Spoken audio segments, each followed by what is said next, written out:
Hello everyone, welcome to my history class. So, we will continue chapter 1st of class 12th, Bricks, Beads and Bones, the Harappan civilization. In previous videos, we have already covered 9 topic of this chapter. So, in today's video, we will start from 10th topic, that is discovering the Harappan civilization. So, first of all, our historians, the archaeologists of Indian history जो हमारे first ASI थे, जो archaeologist थे Indian history के, वो Indian archaeological surveyor of India, उनका interest कौन सी history में था? उनका इंटरेस्ट था हमारी एंशियंट जो हिस्ट्री थी, जो हमारी 3rd सेंचुरी 4th सेंचुरी वाली जो हिस्ट्री थी, जो बुद्धा के टाइम वाली हिस्ट्री थी.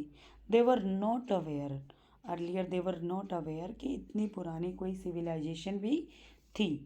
But when they search they found the evidence. Firstly they were confused, उनको पता ही नहीं था कि ये कौन से टाइम के हैं, क्या टाइम लाइन है. And then they started to search in sequence, और जब उन्होंने सीक्वेंस में सर्चिंग की, then they got to know कि इतनी पुरानी पहले भी कोई इंडिया की में भी कोई सिविलाइजेशन थी, जो मेसोपोटामियन सिविलाइजेशन के कंटेम्प्रेरी थी. So far, we have examined facets of the Harappan civilization in the context of how archaeologists have used evidence from material remains to place together parts of a fascinating history. However, is another story as well. So, जैसे वो research कर रहे थे, जो उनको वहाँ पे items मिले, तो जो डिफरेंट एस्पेक्ट्स अब तक हमने एग्जामिन किए, सो अगर हम उन सब को, सारे मटेरियल्स जो रिमेन मिले, उनको एक साथ रखते हैं, तो वो हमारी हिस्ट्री की बहुत सारी कहानियों को क्लियर कर देते हैं. However, there is another story as well about how archaeologists discovered the civilization. अब यहाँ पे एक और स्टोरी आती है कि सिविलाइजेशन को हिस्टोरियंस ने, आर्कियोलॉजिस्ट ने कैसे डिस्कवर किया. When Harappan cities fail into रूइन. अब जब हरप्पन सिटीज़ हमने पढ़ा था ना 1900 के आसपास, जब हरप्पन सिविलाइजेशन का जो है वो डिसइंटीग्रेशन हो जाता है, वो सारी सिटीज़ खाली हो जाती हैं, people gradually forgot all about them. देखो, कुछ टाइम के बाद भूल जाते हैं, कुछ टाइम तक जनरेशन टू जनरेशन वो एक्सचेंज होते रहते हैं ideas, but after some time वो भूल जाते हैं कि इस तरह की कोई हमारा कुछ पास्ट भी था. When man and women begin living in area millennia later, सदियों बाद, सेंचुरीज़ के बाद, काफ़ी सेंचुरीज़ बीतने के बाद जब वहाँ पे रहते हैं, they did not know what to make of the strange artifact that occasionally surfaced, washed by floods or exposed by soil erosion. So जैसे ही कोई फ्लड वगैरह आती है, तो पानी के बहाव के साथ कुछ नीचे से एविडेंस मिले हैं, आर्टिफैक्ट्स मिले हैं. तो सदियों बाद जो इंसान, जिन लोगों ने उनको देखा, उनको नहीं पता था कि इनका क्या करना है, इनका क्या मीनिंग क्या है, कहाँ से ये मिले हैं. और turn up while ploughing field, कई बार जब प्लोइंग करते हैं फील्ड में, तो अंदर से कुछ मिल जाता था. और डिगिंग फॉर ट्रीजर, कई बार खजाने के लिए भी खोदते थे. इस तरह के कुछ आर्टिफैक्ट्स मिले, कुछ ज़मीन के अंदर से मिलता था, तो लोगों को ये नहीं पता था कि इनका क्या करना है, क्या यूज़ है. Now Cunningham's confusion. Cunningham, first director general of ASI, archaeological surveyor of India, began archaeological excavation in the mid 19th century. Mid 19th century में उन्होंने वहाँ के एग्जीक्यूशन स्टार्ट की थी. किसके लिए? उनका इंटरेस्ट किस में था? बेसिकली उनका इंटरेस्ट था जो चाइनीज़ ट्रेवलर यहाँ पे आए थे, जो भी अदर ट्रेवलर्स आए थे ना, उनकी जो राइटिंग्स थी, उनके अकॉर्डिंग उनको जानने का में उनका ज़्यादा इंटरेस्ट था. बाकियों में उनका ज़्यादा इंटरेस्ट नहीं था.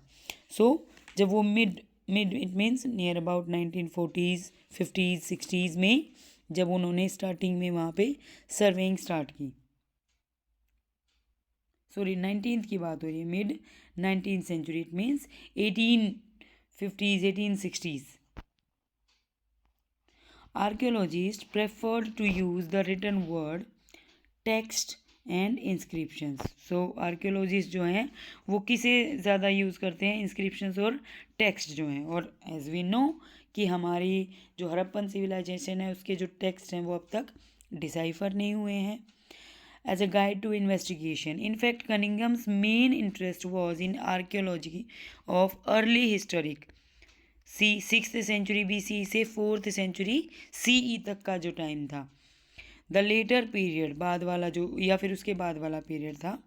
ही used the accounts left by Chinese Buddhist pilgrims who had visited the subcontinent between the 4th and 7th centuries CE to locate early settlements. So उन्होंने जब यहाँ पे विजिट किया था, बुद्धिस्ट जो पिलग्रिम्स थे, बुद्धिस्ट जो तीर्थयात्री थे, उन्होंने जो अपनी राइटिंग्स छोड़ी हैं उनके ऊपर, उनमें ज़्यादा इंटरेस्ट था कनिंघम का।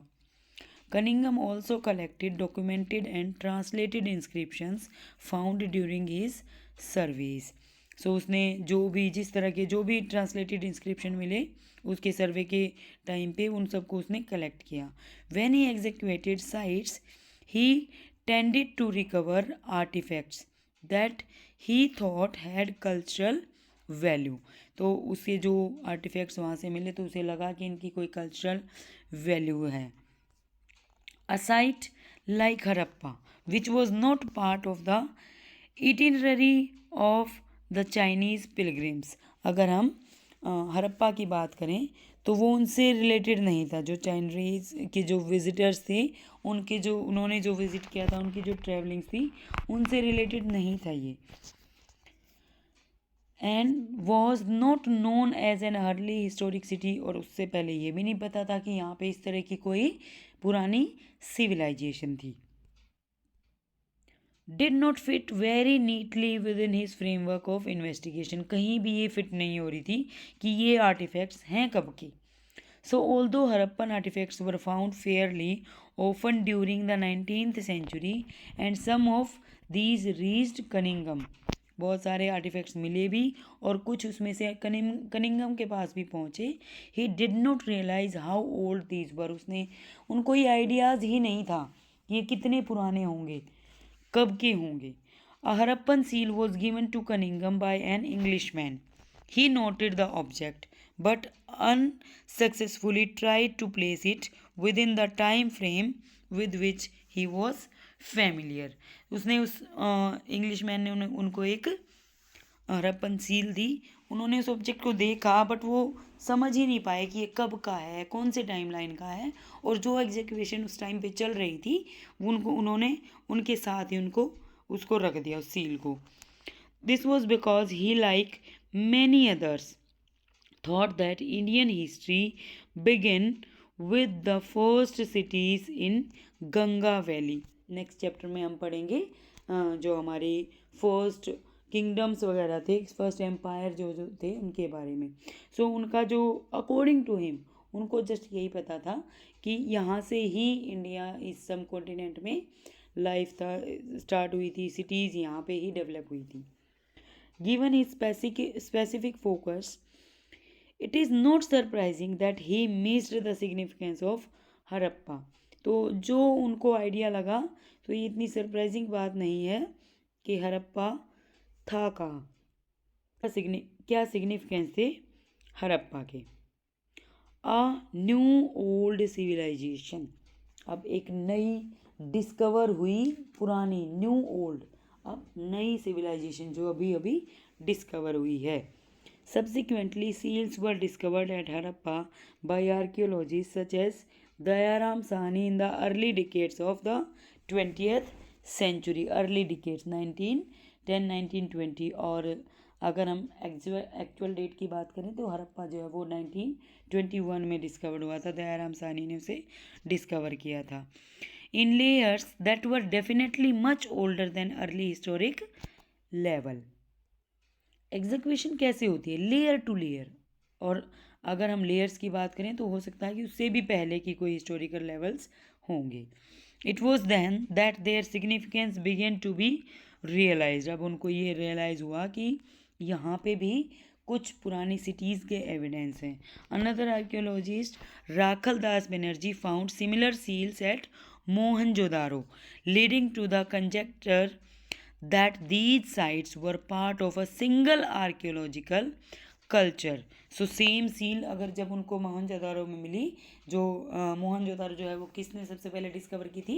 राखल दास बनर्जी ने। तो उनको भी सेम सील वहाँ पे मिली। सो इससे क्या क्लियर होता है? दोनों के बीच में कंजक्शन, दोनों के बीच में क्या था? कनेक्शन था, और वो सेम सिविलाइजेशन, सेम कल्चर से बिलोंग करते थे। Based on these finds in 1924 John Marshall, director general of the ASI, announced. अब 1924 में जॉन मार्शल जो आर्कियोलॉजिकल सर्वे ऑफ इंडिया के क्या थे? डायरेक्टर जनरल थे। Announced the discovery of a new civilisation in the Indus valley to the world. अब उन्होंने ये डिक्लेयर कर दिया कि इंडस वैली में एक न्यू सिविलाइजेशन डिस्कवर हुई है। As S.N. Roy noted the story of Indian archaeology, Marshall left India 3000 years older than he had found her. So S.N. Roy ने लिखा कि मार्शल ने इंडिया को 3000 साल पुराना कर दिया है जो पहले उन्होंने उसे ढूंढा था उससे। This was because similar till then unidentified seals were found at excavations at Mesopotamian sites. तो इस तरह की जो सील्स थी वो उससे पहले कहाँ मिली थी? मेसोपोटामियन साइट्स पे भी।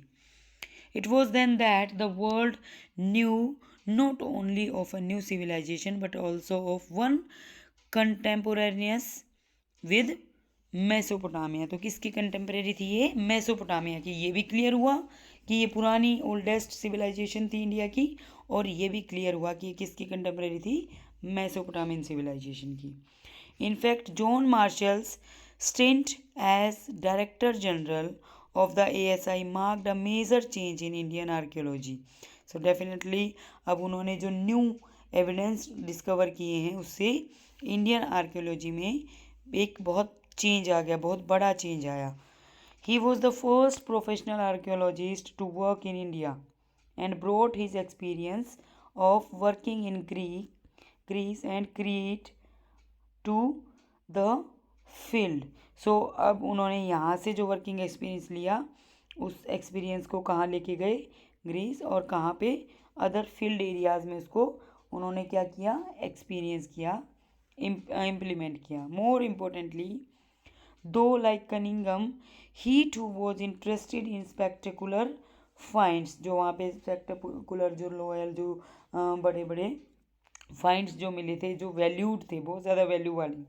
ही was equally keen to look for patterns of everyday life. वो भी पैटर्न जानना चाहते थे उनकी एवरीडे लाइफ का।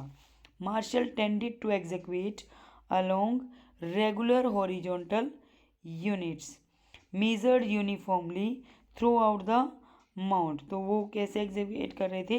हॉरिजॉन्टली यूनिट्स में, horizontal, one layer to another, और लेयर टू लेयर उनको एक सीक्वेंस के साथ रखना, टाइमलाइन उनकी मेंटेन करना। Through out the uniformly throughout the mount, ignoring the stratigraphy of the site. Stratigraphy means study of soil. This meant that all the artifacts recovered from the same unit were grouped together. Same unit के जो same timeline के मिलते थे, एक ही layer में जो मिलते थे, उनको एक साथ रखना। ये क्या थी? टाइमलाइन के अकॉर्डिंग सोयल की जो स्टडी होती है उसे बोलते हैं स्ट्रेटिग्राफी।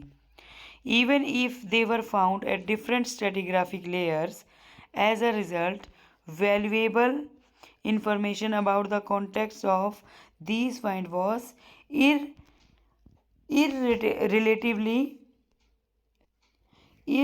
irretrievably lost.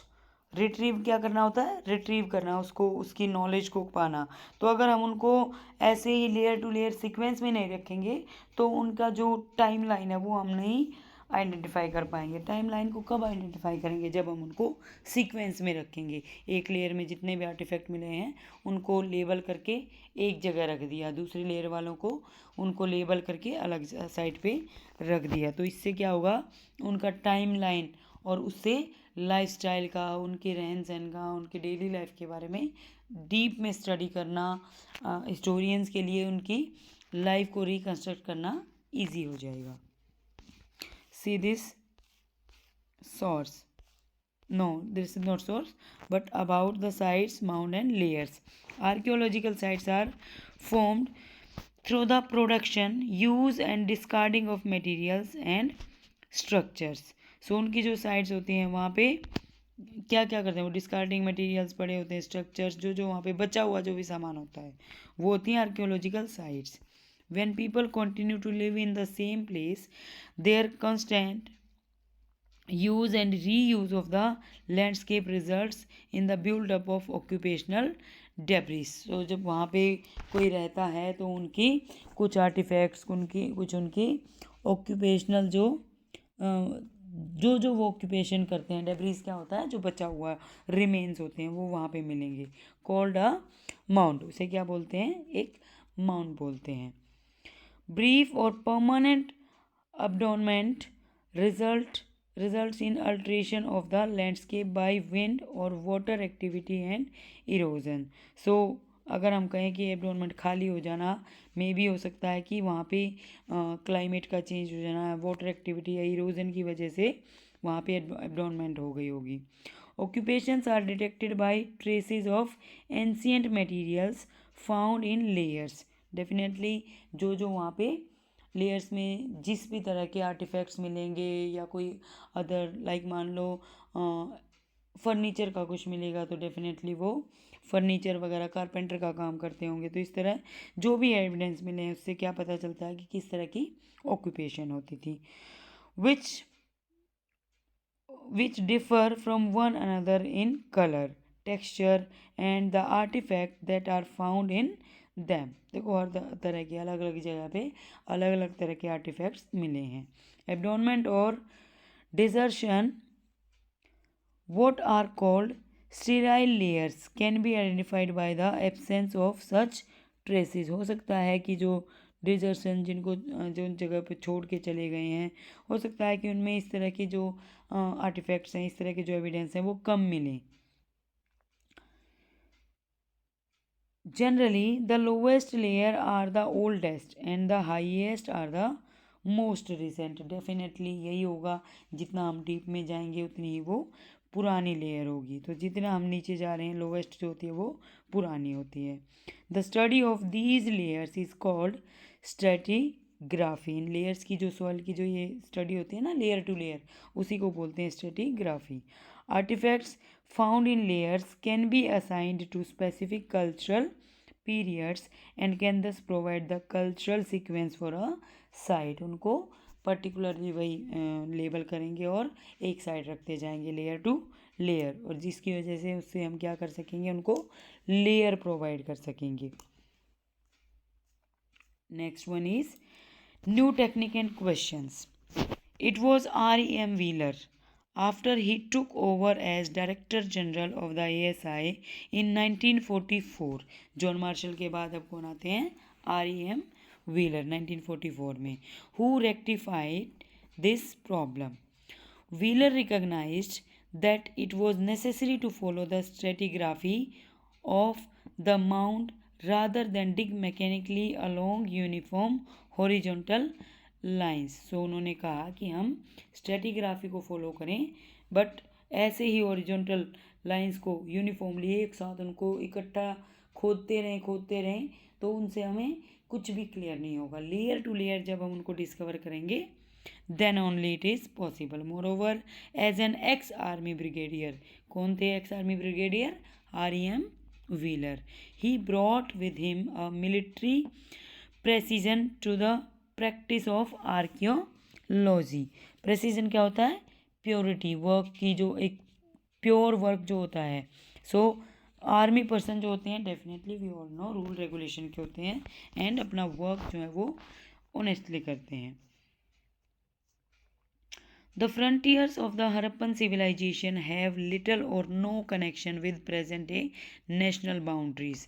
डेफिनेटली जो बाउंड्रीज़ हैं वो, अगर आपने स्टार्टिंग में जो हमने पढ़ा था उसमें मैप देखा हो तो बहुत ज़्यादा पार्ट जो है वो पाकिस्तान और कुछ पार्ट अफ़गानिस्तान में भी है। तो आज के टाइम पे जो बाउंड्रीज़ हैं उस टाइम की जो सिविलाइजेशन थी इन बाउंड्रीज़ को फॉलो नहीं करती थी। However with the partition of subcontinent and the creation of Pakistan, the major sites are now in Pakistani territory like Mohenjodaro, Harappa, ये सब कहाँ पे हैं?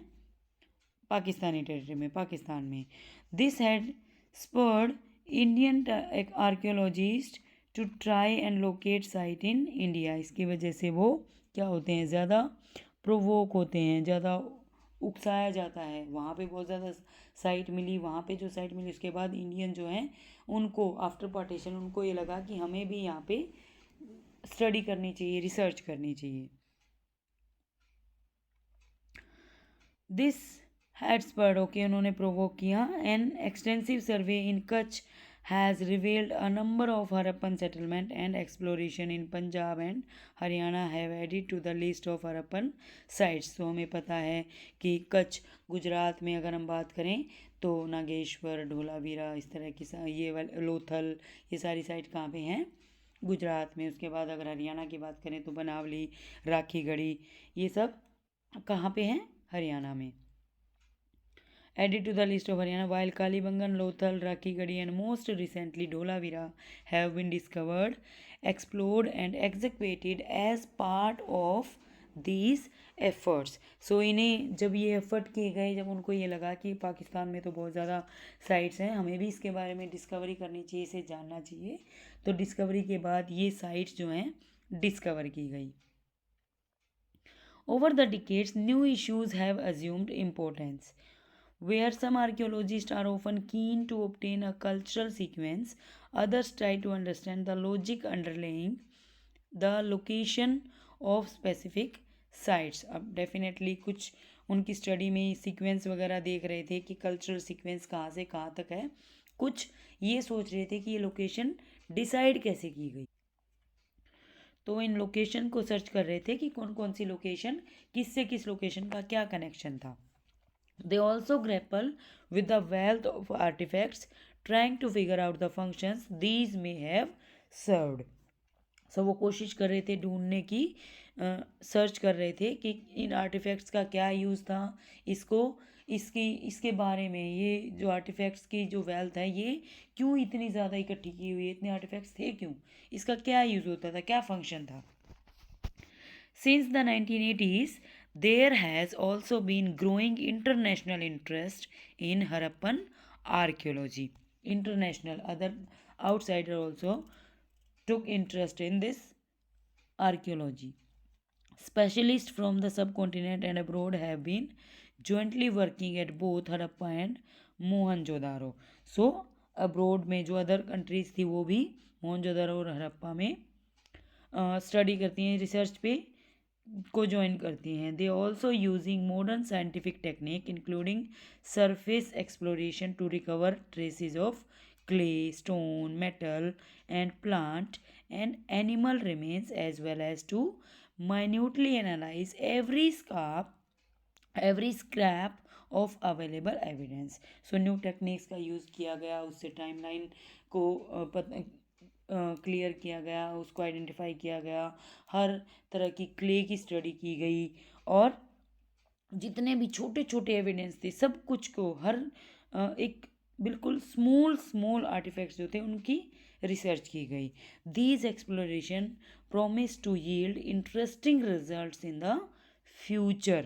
सो ये एक्सप्लोरेशन जो है वो आगे आने वाले हमारे फ्यूचर में इसके इंटरेस्टिंग रिजल्ट्स जो हैं वो ग्रो अप होते हैं। See this part, Wheeler at Harappa, REM Wheeler Harappa में किस तरह उन्होंने वर्क किया, उनके एक्सपीरियंस के बारे में यहाँ रिटर्न है। Early archaeologist were often driven by a sense of adventure. This is what wheeler wrote about his experience eight Harappa. उन्होंने कहा कि एडवेंचर को ऐसे ही नहीं उन्होंने वहाँ पे स्टडीज़ किए हैं, आर्कियोलॉजिकल सर्वेज़ किए हैं, वो एक एडवेंचर लाइक अगर हम बात करें ये वो टाइम है, उस टाइम पे हर तरह के, अगर हम ट्रांसपोर्टेशन की बात करें तो वो अवेलेबल नहीं था, फैसिलिटीज़ नहीं थी उनको। ऐसे एरियाज़ में अगर हम रन ऑफ कच्छ की बात करें या राजस्थान के एरिया की बात करें, डेजर्टेड एरिया, तो कुछ ऐसे एरिया जहाँ पे बहुत ज़्यादा रेत वगैरह है, वहाँ जाके उन्होंने खुद रिसर्च की हैं। It was, I recall, on a warm May night in 1944 that a 4 mile Tonga ride brought me as the newly appointed Director General of the Archaeological Survey with my local Muslim officer from a little railway station labeled Harappa along a deep sand track to a small rest house beside the moonlit mounds of the ancient site. So पुराने time की बात है, हड़प्पा के एक छोटे से railway station से उनके जो मुस्लिम एक असिस्टेंट थे वो उनके साथ थे, एक टोंगा राइड करके वो कहाँ पहुँचे, मूनलिट मीन्स चांदनी रात में चांद निकलने के बाद चांद की रोशनी में वो कहाँ पहुँचे, अपनी साइट पे। Warned by my anxious colleague that we must start our inspection at 5:30 next morning and finish by 7:30, after which is would be too hot. 5:30 सुबह सुबह अर्ली मॉर्निंग 5:30 से 7:30 बजे तक एग्जीक्यूशन करें, उसके बाद वो जो सैंड है ना वो क्या हो जाएगी, बहुत गर्म हो जाएगी। We turned in with the dark figure of punkawala crouched patiently in the entrance, and the night air rent by innumerable jackals in the neighboring wilderness. सो वो पंखा वाला जो पंखा हाँक रहा था वो, उसके साथ ये वो अपना एक्सपीरियंस वहाँ पे बता रहे हैं कि कौन सा रात का टाइम था, और उस टाइम पे जैकल्स क्या होते हैं, सियार के बहुत सारे सियार्स जो क्या दिखा रहे थे, नेबरिंग वाइल्डरनेस, ये भी पता था कि जंगली जानवर भी यहाँ पे आसपास ही हैं। Next morning punctually at 5:30 our little procession started out towards the sandy heaps, जो मिट्टी के रेत के जो टीले थे वहाँ पे उन्होंने एग्जीक्यूशन स्टार्ट की। Within 10 minutes I stopped and rubbed my eyes as I gazed upon the tallest mount. So मैंने, मेरी आँखें खुली और एकदम से मैंने अपनी आइज़ को रब करके सबसे ऊंचे वाले टीले को देखा।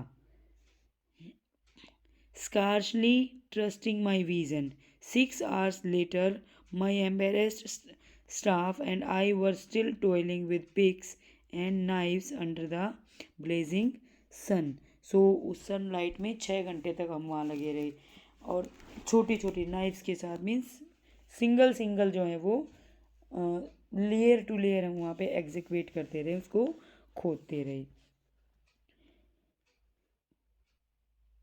Blazing sun, the memsahib, I am afraid.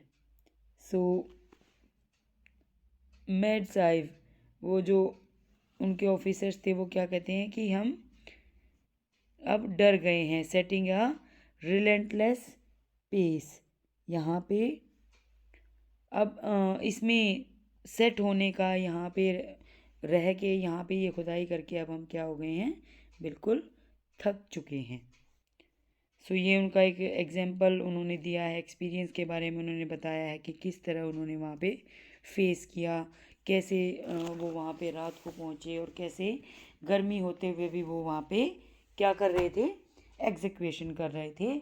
So he sad कि इतना इजी नहीं था, इतनी फैसिलिटीज़ नहीं थी वहाँ पे एग्जीक्यूशन करना। So enough for today, our last topic is left, in next video we will cover this topic also. For today it is enough. Thank you and have a nice day.